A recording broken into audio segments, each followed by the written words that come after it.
Please welcome Brother Muhammad Faiz of Grade 4 Yasin competition winner to present his qiraat. أعوذ بالله من الشيطان الرجيم. بسم الله الرحمن الرحيم. ياسين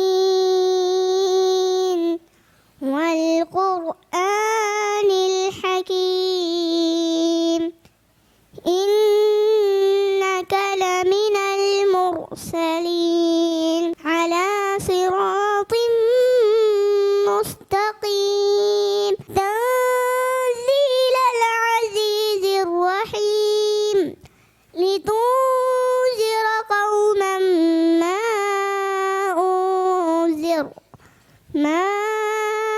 أنذر آباؤهم فهم غافلون. لقد حق القول على أكثرهم فهم لا يؤمنون. إنا جعلنا في أعناقهم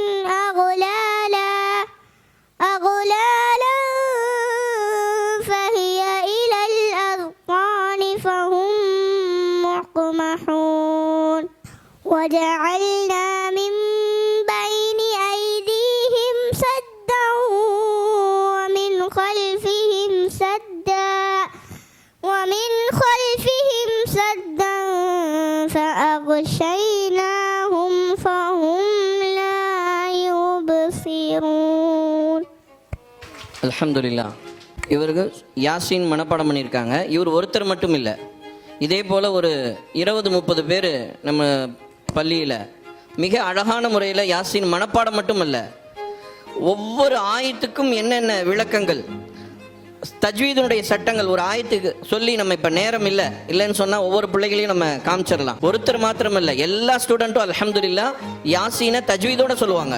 அதனால் குர்ஆனை நாமும் கற்று அதன் பிரகாரம் அடுத்தவர்களுக்கும் சொல்லிக் கொடுக்கக்கூடிய பாக்கியத்தை நம் அனைவருக்கும் தந்தருள்வானாக.